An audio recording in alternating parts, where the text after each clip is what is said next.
कमर के निचले हिस्से पे यानी कि जहाँ पर रीढ़ की हड्डी ख़त्म होती है, वहाँ पर एक ज़ख़्म बन जाता है और उसमें से पीपदार मवाद निकलना शुरू हो जाता है, जिसे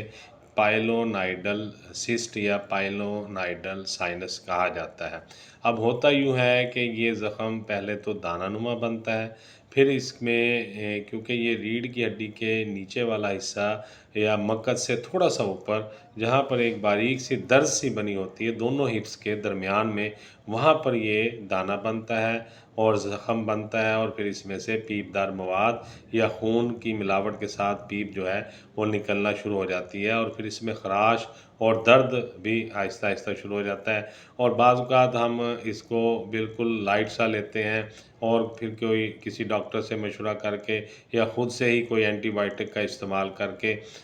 हम शुरू कर देते हैं मेडिसिन। फिर उससे ये होता है कि वक़्ती तौर पर ये ठीक हो जाता है और ऐसा महसूस होता है कि जैसे ये बिल्कुल ठीक हो गया। लेकिन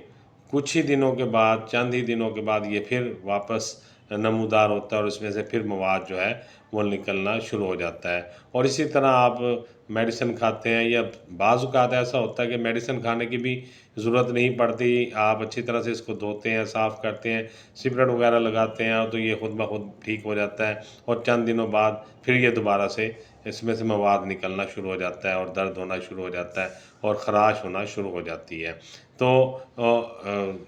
लोग इसको फिर परेशान हो जाते हैं कि ये बार-बार मेरे साथ हो रहा है। जब 5-6 माह गुज़र जाते हैं, फिर वो किसी प्रॉपर डॉक्टर के साथ राब्ता करते हैं और फिर इसका जो है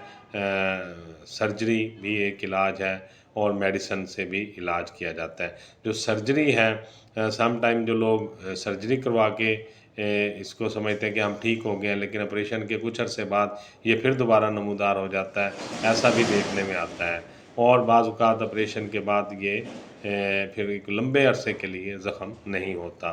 तो ऐसे बेशुमार अफ़राद हैं जो कि होम्योपैथिक तरीक़ा इलाज से इलाज करवा कर इस वबाई मर्ज़ से अपनी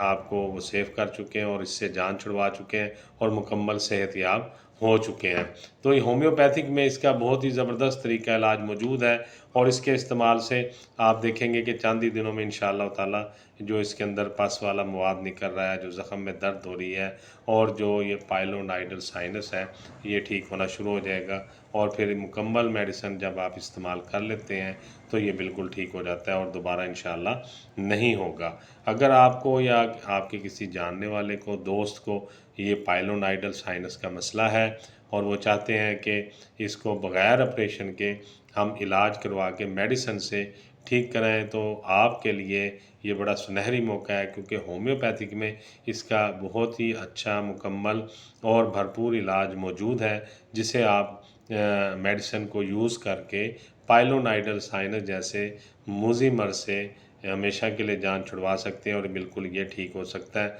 और आप इसको सेहतयाब इसके इस्तेमाल से मेडिसिन से सेहतयाब हो सकते हैं। होम्योपैथिक जो मेडिसिन है ये बिल्कुल बेज़रर होती है और इसके किसी किस्म के कोई साइड इफ़ेक्ट्स नहीं होते और इसके इस्तेमाल से आपको फ़ौरी रिलीफ़ भी मिलता है। तो अगर आप ये मेडिसिन यूज़ करना चाह रहे हैं, तो मेरा नंबर स्क्रीन के ऊपर आ रहा है। अगर आप सिर्फ़ मशवरा करना चाह रहे हैं, तो ₹500 मशवरा फ़ीस है। ऑनलाइन जो है मशवरे की सहूलत मौजूद है। आप जो है इसी नंबर पर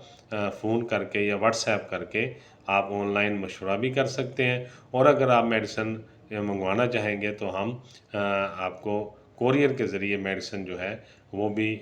डिलीवरी करवा देते हैं। तो मेरा जो है फ़ोन नंबर आपके सामने आ रहा है। मैं होम्यो डॉक्टर ज़हीर, जो कि government of Pakistan national council for homeopathic से मैं रजिस्टर्ड हूँ और पंजाब गवर्नमेंट से पंजाब हेल्थ केयर कमीशन जो इदारा है गवर्नमेंट ऑफ पंजाब का, उससे भी अल्हम्दुलिल्लाह मैं रजिस्टर्ड हूँ और मेरे पास पंजाब हेल्थ केयर कमीशन का लाइसेंस भी है।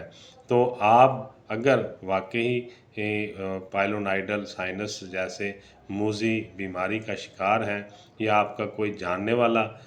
जो बार-बार इस तकलीफ़ से गुज़र रहा है और एक लंबे अरसे से ये ठीक नहीं हो रही, तो आप बराए मेहरबानी इसको लाइट ना लें और फ़ौरी तौर पर इसका इलाज कराएँ। होम्योपैथिक बेहतरीन तरीक़ा इलाज है और इसके इस्तेमाल से आप देखेंगे कि आपको बहुत जल्द और फ़ौरी रिलीफ़ मिलेगा।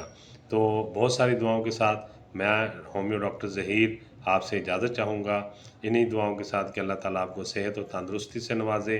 और लंबी उम्र खुशियों वाली अता करे। बहुत शुक्रिया। अस्सलाम वालेकुम।